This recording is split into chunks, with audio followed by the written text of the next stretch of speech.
Bonjour à tous et merci d'être venus. Je vais commencer par me présenter. Donc, je suis Flavien Chantrel, je suis responsable éditorial du groupe Hello Work qui édite notamment le BDM, qui est un média à destination des professionnels du digital. Et donc dans ce cadre-là, j'ai l'honneur et le plaisir d'accueillir deux personnalités connues d'Internet. Jean-Baptiste Griveaux qui travaille comme responsable de la communication digitale de MPG. Je ne sais pas s'il y a des gens qui jouent à MPG un petit peu dans la salle. Levez la main pour voir. Il va falloir préparer sa ligue pour ce week-end, c'est quand Ouais. On a le temps encore un peu. 4 jours. Donc MPG, pour rappel, c'est 1,5 million de joueurs en France. C'est à peu près 180 000 abonnés sur les réseaux sociaux aussi. Et on a aussi Yvain Ducrot, qui est responsable de la communication digitale d'Interflora, qui Bonjour. pèse à peu près 180 000 abonnés aussi sur les réseaux sociaux. Ouais. J'ai compté. et qui, du coup, travaille pour le numéro 1 de la livraison de fleurs en France. Si je me trompe pas. Pardon, je dois manger le micro, on m'a dit. Donc merci à tous les deux d'être venus. L'idée aujourd'hui, c'est d'explorer un petit peu comment ces deux personnes ont réussi à personnaliser leur présence sur les médias sociaux et à faire de leur marque quelque chose qui dépasse la simple communication et quelque chose qui va être reconnaissable et qui va avoir un vrai territoire de marque par rapport aux gens qui les suivent. Donc on va explorer un petit peu tout ça ensemble et puis on aura quelques temps à la fin pour quelques questions. On va déjà commencer sur une grosse différence entre vous deux. C'est que d'un côté, on a quelqu'un qui travaille pour une marque qui est plus que centenaire. De l'autre, on a quelqu'un qui travaille pour un pure player. J'imagine que la manière de prendre en main les présences sociales ne sont pas du tout les mêmes. On va commencer par toi, Jean-Baptiste. Dans l'histoire d'MPG, les réseaux sociaux ont toujours eu une grande importance. Comment ça s'est mis en place? Depuis combien de temps vous y êtes? Et comment ça a participé finalement au lancement et au succès du jeu? Alors, nous de notre côté, on est présent sur 3 réseaux, donc Facebook, Twitter et Instagram. On utilise ces réseaux complètement différemment, c'est-à-dire que sur Twitter, ça va être de l'instantanéité pure. Facebook, c'est plus informatif. Et Instagram, nous, on l'utilise surtout pour ce qui est tout derrière la caméra, donc au bureau, et vraiment pour montrer notre entreprise plus que notre communication sur le jeu. Après, les réseaux chez nous, c'est important parce que déjà, ça nous permet de communiquer toutes les informations dont les joueurs ont besoin pour jouer au jeu. Et en deuxième lieu, en fait, nous, on a des retours d'utilisateurs directement des réseaux qu'on intègre après dans le jeu en fonction des améliorations, des choses comme ça. Et après, nous, c'est une importance parce que MPG, ça a toujours été que de la viralité, du bouche à oreille. On n'a jamais dépensé un centime dans tout ce qui est publicité. Donc ça a commencé avant pas l'apparition des réseaux, mais avant que MPG devienne professionnel. C'était encore à l'étape de projet personnel, où là c'était juste une présence le vendredi pour expliquer pour la journée du week-end, et le reste c'était le bouche à oreille entre les gens. Donc en fait ça a commencé comme ça, et nous en fait on a pris le pas à partir du moment où c'est devenu entre guillemets une entreprise professionnelle avec les fondateurs qui se sont mis à fond dedans. D'accord, et actuellement vous êtes une dizaine et toi tu as rejoint l'équipe il y a quelques années. Ouais, moi j'ai rejoint l'équipe au moment où ils se sont lancés professionnellement. Ils étaient dans une autre boîte, ils avaient fait ça à côté de leur boulot. Et il y a un moment, à force d'évolution sur les joueurs, et je crois que c'était aux alentours de 200 000 joueurs, ils se sont dit, on se lance dans le projet. Ils avaient fait un crowdfunding, qui est quand même une marque d'intérêt. Et ils se sont dit, c'est le moment de se lancer. Et moi, je les ai rejoints à ce moment-là, donc on était 3. Et maintenant, on est 11 et 12 la semaine prochaine. Du coup, voilà, ça fait un petit moment, ça fait 3 ans et demi maintenant. D'accord. Alors toi, Yvain, c'est un petit peu différent. Interflora était déjà professionnel quand tu es arrivé, depuis quelques années. Depuis quelques temps, ouais. Par contre, justement, c'était une marque qui était très ancienne. Et quand tu es arrivé, il a fallu... Super méchant. qui était établie, on va dire. C'est vrai. Et quand tu es arrivé, il a fallu créer quelque chose, réinventer un petit peu la communication digitale et votre présence sur les réseaux sociaux, et du coup l'intégrer à une stratégie de communication qui était déjà existante. Donc comment tu as fait, où vous êtes présent actuellement, et qu'est-ce que tu as construit au niveau de la présence pour Interflora? Alors, où est-ce qu'on est présent déjà? Je vais commencer. Bonjour déjà.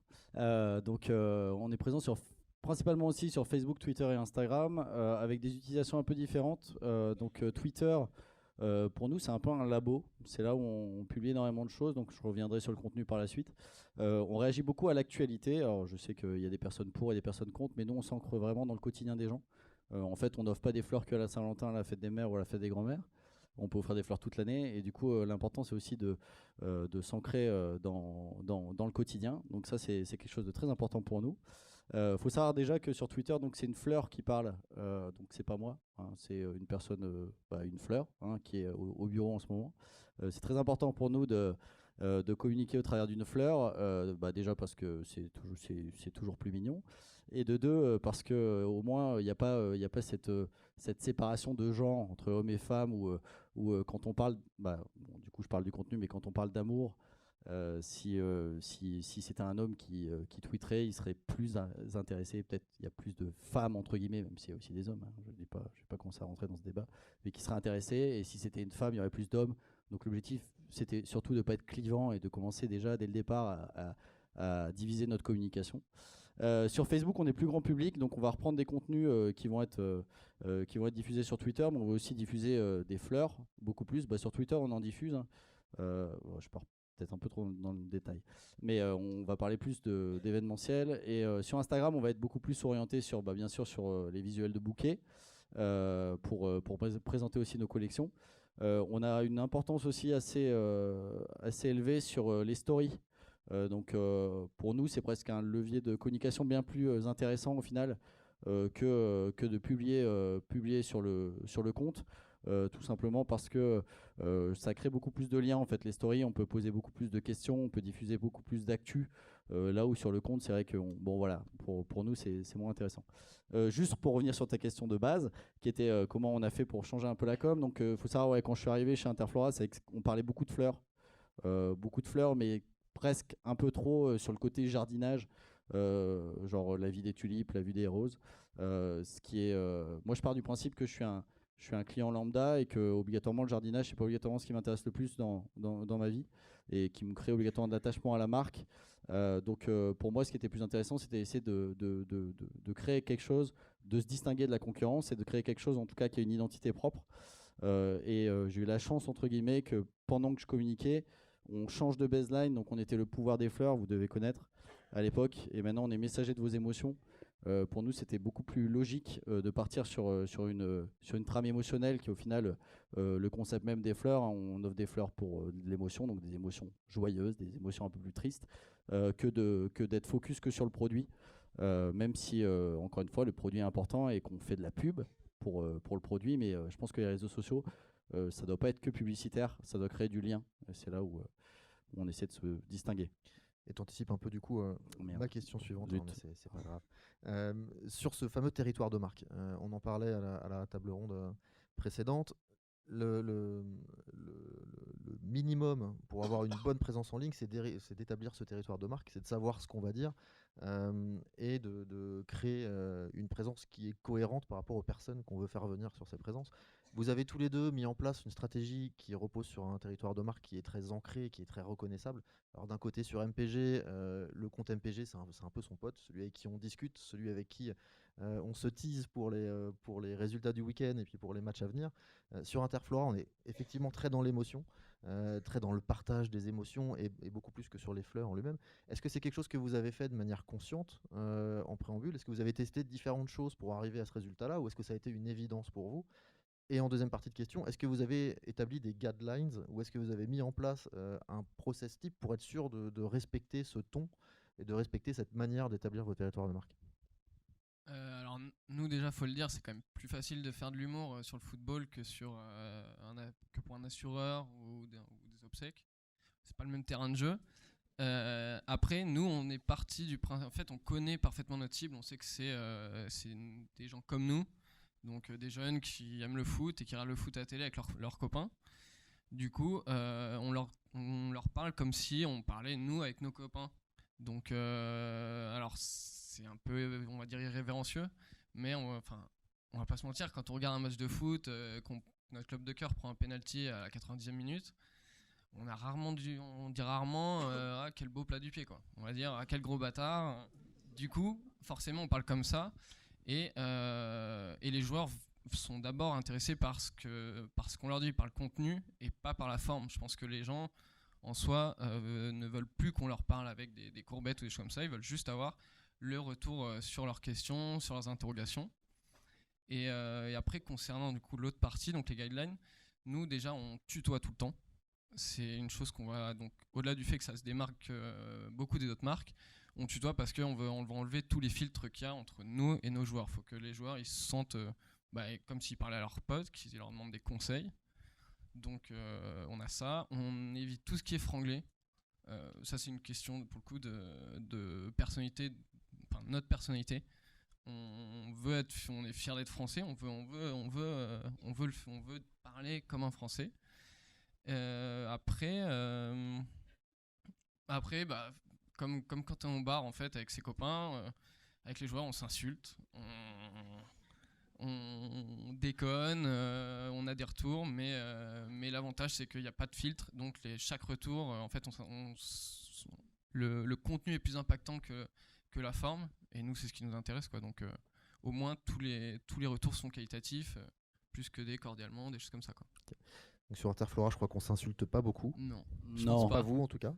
Non, alors nous on est vraiment sur l'amour, hein, quand on dit. Donc si vous suivez pas le compte Twitter d'ailleurs qui est cet événement, j'en parle beaucoup parce que pour nous c'est quelque chose d'important, tout simplement parce que c'est là où on construit en tout cas le territoire le plus et sur lequel on a le plus d'impact aussi, que ça soit en communication ou aussi en RP, bien plus que sur Facebook.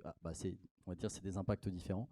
Sur les guidelines, donc nous on a remarqué avec Interflora, du coup quand on parlait sur de l'émotionnel, que en fait sur les réseaux sociaux on est d'accord que ça peut être assez dur, les gens sont pas toujours très gentils.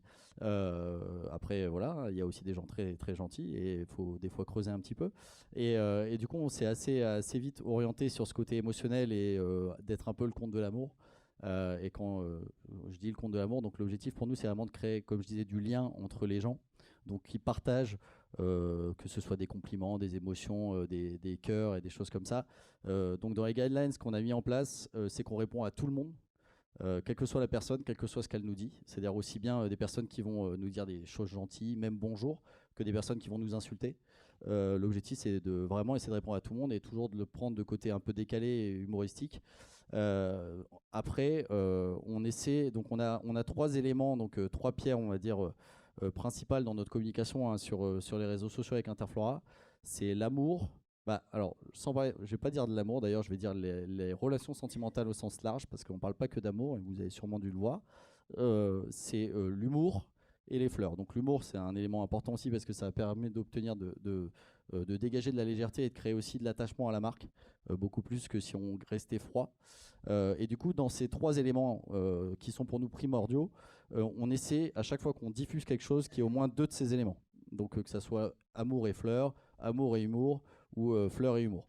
Donc pour nous, cette guideline elle est très importante pour notre communication. Après, je pense qu'il y a aussi des choses importantes pour nous, c'est aussi de faire passer des messages. On est une entreprise donc, qui est âgée, entre guillemets, qui a quelques années. Et donc pour nous, c'est très important aussi de prendre parti sur des sujets, prendre parti sur les sujets de société sans partir dans des choses clivantes, mais en tout cas, on n'est pas là pour dire tout le monde est gentil, tout le monde est beau. On peut aussi des fois, quand une personne va avoir un langage raciste, lui dire là par contre ce que tu dis c'est pas bien. Donc on va pas dire que c'est une prise de parti, mais en tout cas on est là vraiment pour que tout le monde s'aime et voilà, essayer de diffuser le bonheur. Donc c'est vraiment très important. Alors, je vais rebondir encore une fois sur ce que tu dis. Vous avez tous les deux l'avantage, ou en tout cas vous avez mis en place quelque chose pour vraiment personnifier la marque, ce qui fait que les gens vont avoir un rapport particulier avec vous sur les réseaux sociaux. On va s'adresser à Interflora, on va s'adresser à Mon Petit Gazon, et on va aussi beaucoup s'adresser finalement au CM d'Interflora et au CM de Mon Petit Gazon, parce que les gens savent comment ça fonctionne maintenant. Est-ce que vous arrivez à faire la part des choses entre le perso et le pro? Est-ce que vous prenez des remarques un petit peu personnellement des fois? Et quel est votre rapport? Est-ce que les gens pensent avoir un rapport particulier avec vous? Et comment ça s'exprime finalement le rapport à la communauté? Alors, je vais parler à la place de la fleur, hein, parce qu'elle n'est pas là, elle ne voulait pas se déplacer, elle était dans son pot. Mais en soi, je pense qu'on a au final beaucoup de témoignages d'amour de la part des internautes. En général, on est plus, je pense que la communication, le positif entraîne le positif. Et du coup, étant donné qu'on communique positivement, on a beaucoup de communication positive. C'est possible aussi qu'on ait du négatif et dans ce cas-là, on essaie de voir pourquoi la personne est mécontente et essayer de régler son problème. Donc je parle beaucoup de la communication, il faut aussi savoir que comme n'importe quel réseau social, hein, on va avoir des personnes mécontentes qui ont des problèmes ou qui ont des questions, on est là pour leur répondre. Hein. C'est important pour nous de répondre à tout le monde, comme on l'a dit, et d'essayer de régler un maximum les problèmes. Après, on va avoir des sujets un peu des fois compliqués, donc on va avoir des personnes qui vont nous demander des conseils en amour. On n'est pas donc on n'a pas fait des études de conseiller matrimonial, donc on essaie de donner des conseils. On essaie de ne pas trop s'engager sur des conseils. Ça va être bon bah voilà, on va être assez soft hein, sur les conseils. Et après on va avoir des personnes qui vont être des fois dans des difficultés un peu personnelles, qui vont nous parler. Et là, bah, encore une fois, c'est pas notre métier. Hein. Si il y a des personnes qui sont des fois dans des situations un peu dramatiques, et on les redirige vers des services qui vont être plus spécialisés là-dedans, parce que encore une fois, vu qu'on est une marque un peu dans l'émotion, etc., les gens ont envie des fois de se confier à nous, de transmettre leur comment dire vraiment, de parler d'eux aussi. Et puis en même temps, c'est un peu ce qu'on souhaite. Donc nous, l'objectif, c'est de créer du lien avec la marque, mais entre les gens. Donc faut aller jusqu'au bout des choses, quoi. Donc pour nous, c'est voilà, on prend jamais mal les choses. Je pense que toute critique est constructive. On peut pas être aimé par tout le monde. Et Flora le prend assez bien généralement. Ouais, Flora est plutôt une fleur bleue, très contente. Alors sur MPG, je crois que c'est plutôt l'amour vache. Ouais, nous on va pas se mentir, on reçoit beaucoup moins d'amour que ça. Souvent le lundi matin, donc c'est le lendemain de journée de Ligue 1, donc c'est là où il y a tous les résultats MPG. Là, généralement, on monte sur 200, on reçoit quoi, 200, 300 mails, on doit monter sur 200 insultes, je pense. Mais moi personnellement, j'adore. Je fais pas, la part des choses, non, je la fais pas, on va se mentir. Mais j'adore parce que au-delà d'une insulte, de choses comme ça, en fait, c'est surtout que si la personne insulte et a fait l'effort d'envoyer un mail pour t'insulter, c'est un effort non négligeable et donc ça veut dire que le jeu lui plaît. C'est une personne sympa, quoi. Ouais. Moi j'aime bien, et on se fait insulter souvent par ses potes. Ouais. Mais c'est surtout qu'il a checké toutes les stats des joueurs pour dire qu'il y a un problème là, qu'il y a quelque chose. Donc ça veut dire que le mec est vraiment impliqué dans le jeu. Donc au-delà de la forme, son retour est ultra qualitatif. Il va dire faut changer ça, faut changer ci, ça c'est pas bon. Donc en fait, ouais, déjà toute l'équipe d'MPG répond au mail. C'est quelque chose qu'on se force de faire. Donc que ça soit un dev qui techniquement n'a rien à foutre de la communication, mais au moins il a le retour directement, il est acteur, et donc les gens qui gueulent, nous on prend leurs retours, tous les retours qu'on a, on les garde, et après pendant les réunions produits, en fait, tous ces retours sont utiles pour nous améliorer le jeu. Ce qui fait qu'en soi, tous les joueurs d'MPG sont acteurs du jeu qu'ils aiment, et donc se l'approprient un peu en soi. Donc non, moi je trouve ça cool de se faire insulter sur les réseaux. C'est très bon. C'est ça, c'est finalement ton engagement est très particulier. On va dire qu'il n'y a pas beaucoup de community managers ou de social media managers qui prennent ça en compte. Donc c'est intéressant ce côté co-construction du produit avec la communauté, parce que c'est clairement nos objectifs recherchés par MPG auprès de sa communauté. On sait tous qu'on est là généralement sur les réseaux sociaux avec des objectifs donnés par sa boîte. En quoi votre présence répond à ces objectifs, et surtout quels sont les objectifs qui vous sont assignés finalement avec ce que vous construisez en ligne? Alors moi en termes d'objectifs, j'en ai pas, honnêtement. Notre objectif, nous, c'est juste, on a fait le choix de prioriser le produit avant l'image de marque, des choses comme ça. Donc dès le départ, on a pris en compte ces retours de joueurs, et en fait le produit, les joueurs se l'ont approprié, et notre tour en fait c'est juste d'améliorer le produit pour que les joueurs se sentent encore plus impactés, et du coup ça donne une communauté encore plus forte. Donc elle est pas énorme, 180 000 personnes dans le football, c'est pas gros, mais c'est que des joueurs qui sont là pour nous, et donc ça nous a sauvés plusieurs fois, ça nous aide tous les jours pour améliorer le produit. Donc non, honnêtement, j'ai pas d'objectif personnel. C'est vraiment que les joueurs kiffent, que les joueurs surtout voient sur les réseaux des contenus complètement différents, qu'ils verraient pas des communications un peu bateau, on va dire. Donc non, nous ils kiffent, c'est tout. En sachant que la partie social media est vraiment dans l'ADN de MPG, donc ça fait presque partie de l'expérience joueur de pouvoir échanger en ligne, quoi. Ouais, exactement. En plus, nous c'est de l'humour à la fois sur l'application, pas que sur les réseaux. Il y en a partout, que ce soit dans les bonus, dans le jeu, des choses comme ça. Donc en fait, ouais, il faut qu'ils retrouvent en fait ce qu'ils ont dans l'application et ce qu'ils aiment sur les réseaux aussi. Alors toi, Yvain, tu es beaucoup plus ancré dans la communication d'Interflora finalement.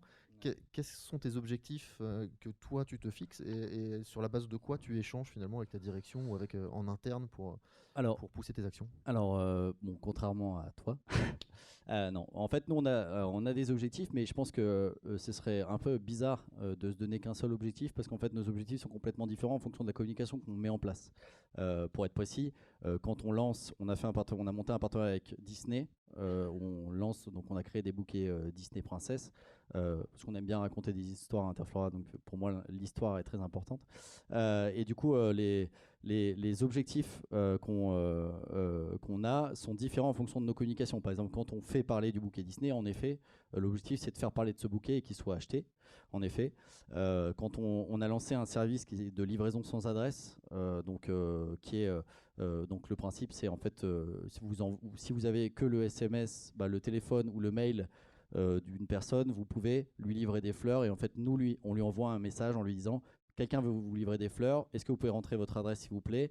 Elle ne sera pas transmise au client et vous pouvez valider ou non, parce qu'on a eu beaucoup de questions sur le harcèlement avec cette fonctionnalité, donc la personne peut valider ou non le produit. Donc en fait, ces objectifs sont bien sûr là beaucoup plus commerciaux, parce que l'objectif c'est quand même de faire parler, et par exemple cette fonctionnalité de livraison sans adresse, c'est quelque chose qui marche très bien sur les réseaux sociaux, parce que les gens ont envie de faire plaisir à des personnes qui ne connaissent pas obligatoirement.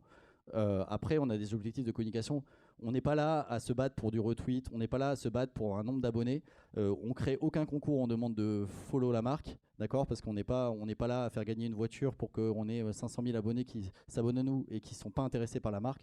Nous, les personnes qui sont abonnées à notre marque, normalement, sont intéressées par nos contenus et ou par nos produits. Donc après, encore une fois, tout le monde peut être intéressé par les fleurs. Et après, on a des objectifs surtout aussi vraiment de créer de l'attachement à la marque, donc faire en sorte que les gens aient une image positive des marques. Je pense que quand on a comme ça une concurrence qui se développe, c'est important de créer de l'attachement et d'essayer de montrer qu'on est là aussi pour les gens quand ils rencontrent des problèmes ou quand ils ont des questions.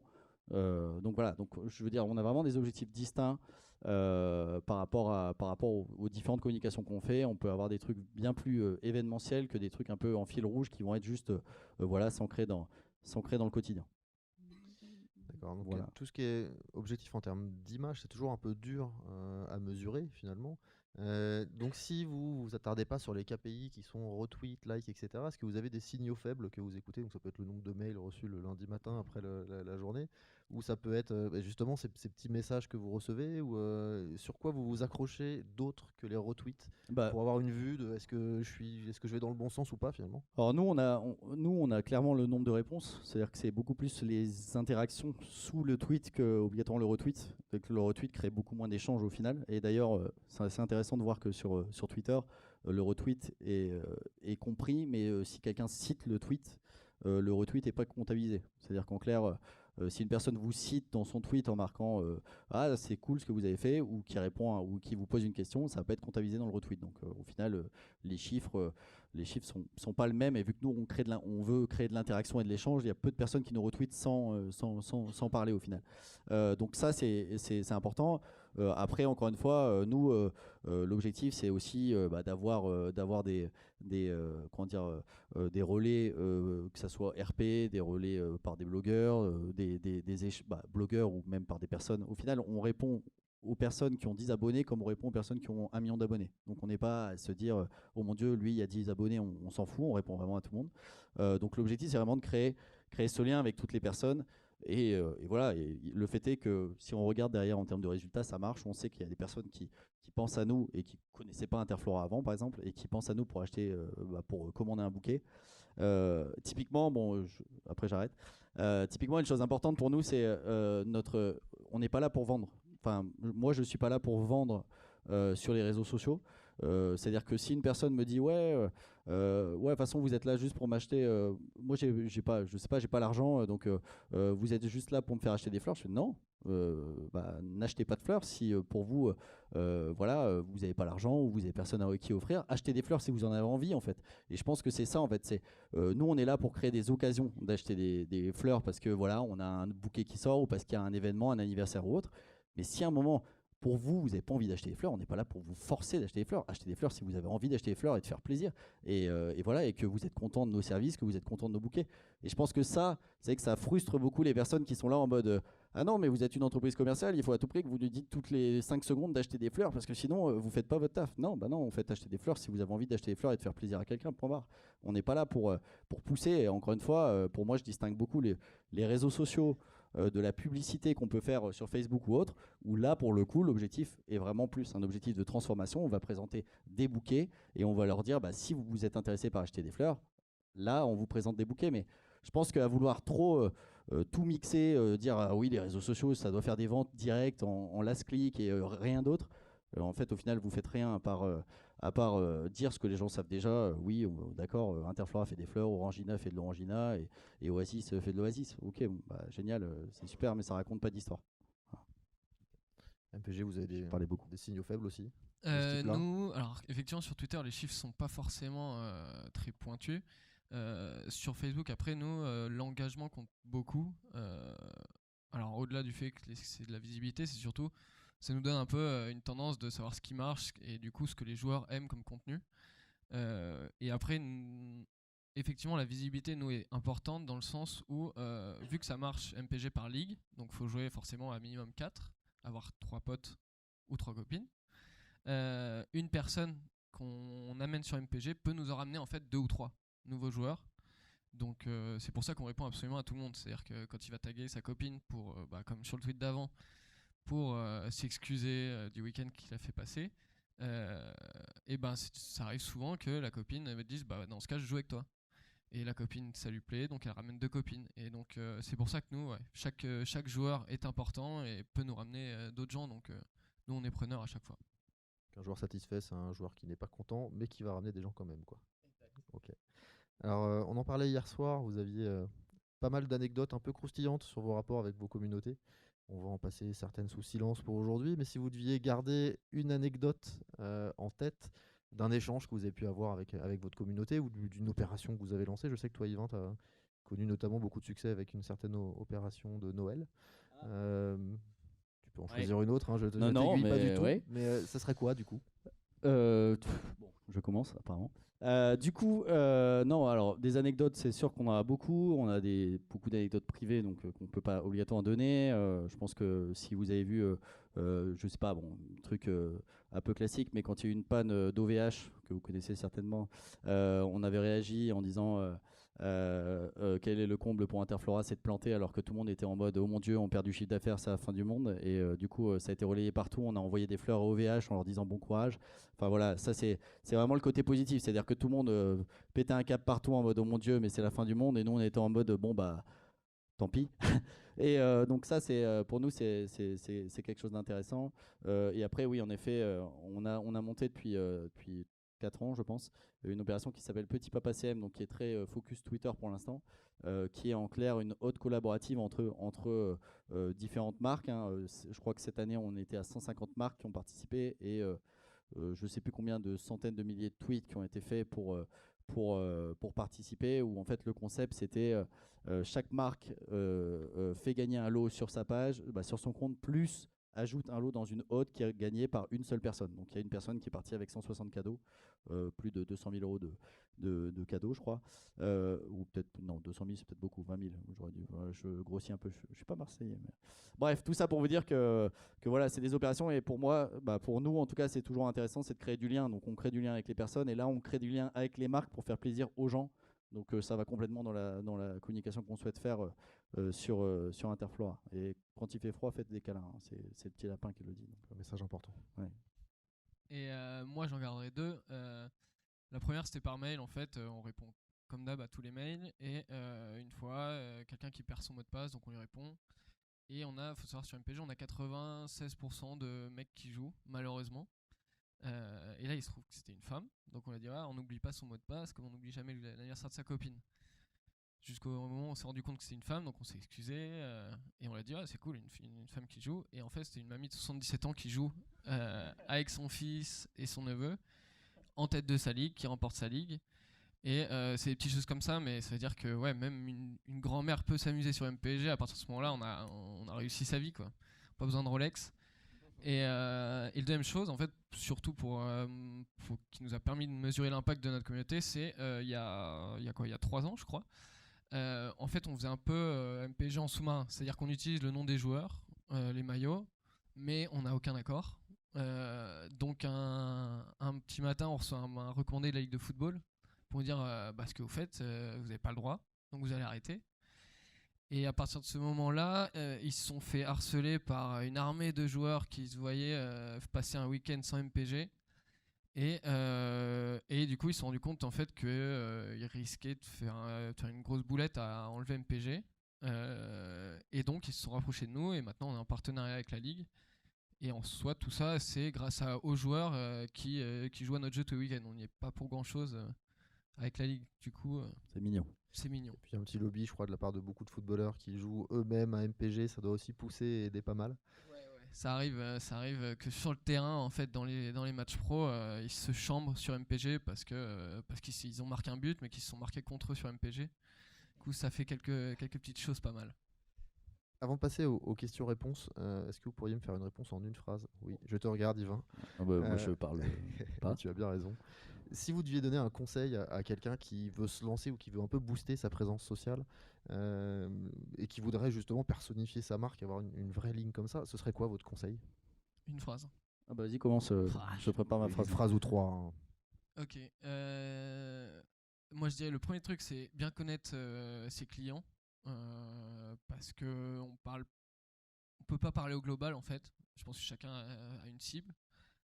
Du coup, bien la connaître pour adapter au mieux sa communication. Et après, ça c'est plus des convictions personnelles, mais pas forcément, on va dire, parler de façon déconnectée comme si on était un robot. Et en fait, se dire qu'en face, il y a juste quelqu'un qui veut discuter comme il discuterait avec vous dans la rue. Et du coup, non. Oubliez les cordialement tout en gardant le respect, qui est primordial. Ok, à moi. Du coup, moi je dirais soyez humain, déjà, ouais. Donc on est assez liés. Ne prenez pas obligatoirement en compte les autres avis du web. Le web, surtout en social media, peut être assez dur parfois avec les autres marques. Parce que c'est pas leur manière de penser ou autre.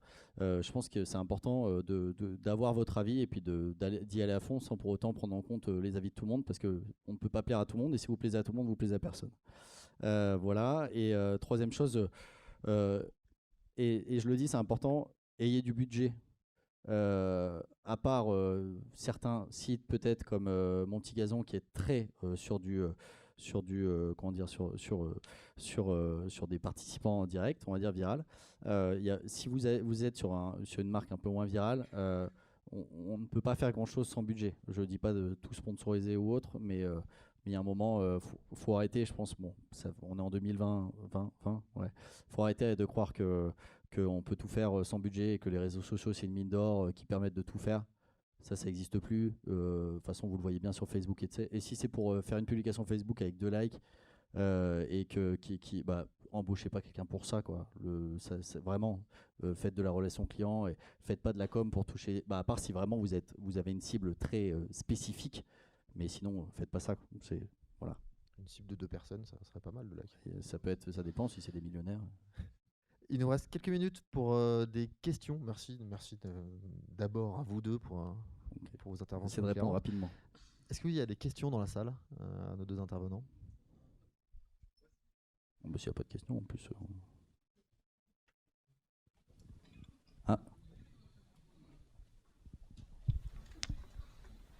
Bonjour à tous. Je voulais savoir quelle était la bonne fréquence pour les publications en fait. Sur quoi? Sur Facebook. Enfin, moi, je vais bosser sur Facebook, Twitter et peut-être Instagram. Je sais pas encore. Alors pour moi, c'est pas une histoire de fréquence en fait. C'est comme je disais par exemple sur Facebook, la sponsorisation. C'est-à-dire que si vous publiez tous les jours quelque chose mais que vous le sponsorisez pas, au final, ça va être vu principalement par les mêmes personnes. Et puis derrière, c'est mieux vaut peut-être publier une fois et sponsoriser pendant 7 jours que publier 7 fois.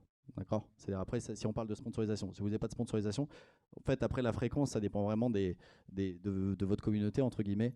Mais je pense pas que la fréquence soit le plus important. Après, sur Instagram, à mon sens, c'est toujours pareil. C'est vous publiez une fois. Là où vous pouvez être beaucoup plus actif, c'est sur les stories. Parce que là, du coup, ça s'ancre un peu plus dans le quotidien. Et sur Twitter, encore une fois, ça dépend vraiment de votre communication. Pour vous dire, nous, on publie, je pense, 10 tweets par jour. Après, il y a des personnes qui publient qu'une fois. C'est vraiment ça dépend vraiment de votre stratégie et de ce que vous voulez raconter. Non, pour notre part, nous, en fait, on se met à la place du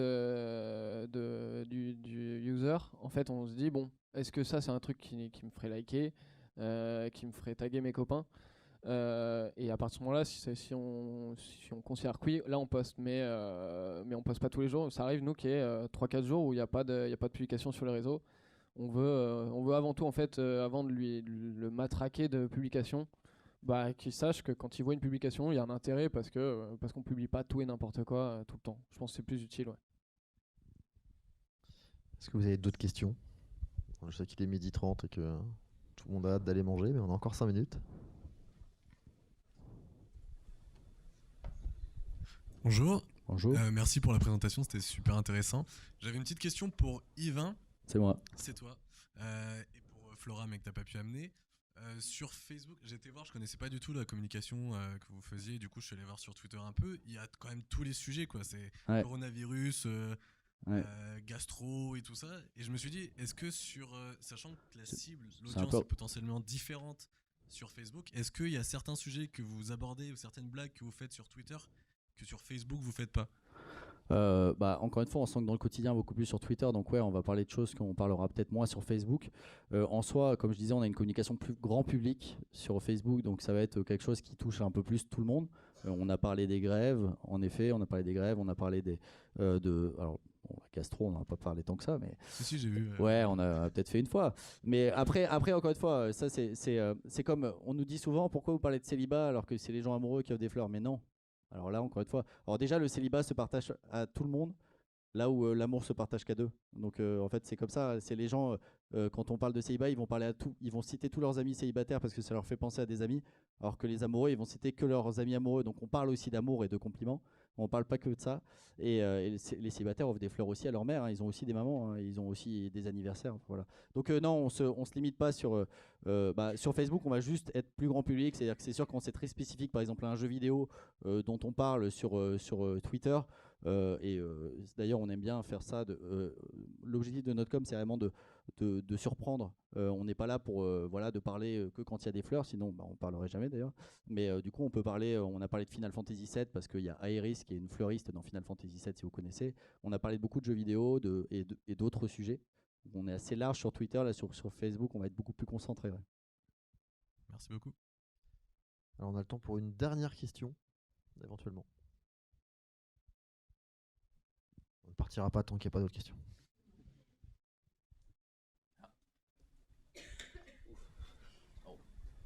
De retour, moi, je voulais savoir s'il y avait aussi des bonnes pratiques par rapport au hashtag. À l'heure d'aujourd'hui, est-ce qu'il faut en mettre 10 000 ou juste 2-3 en fait?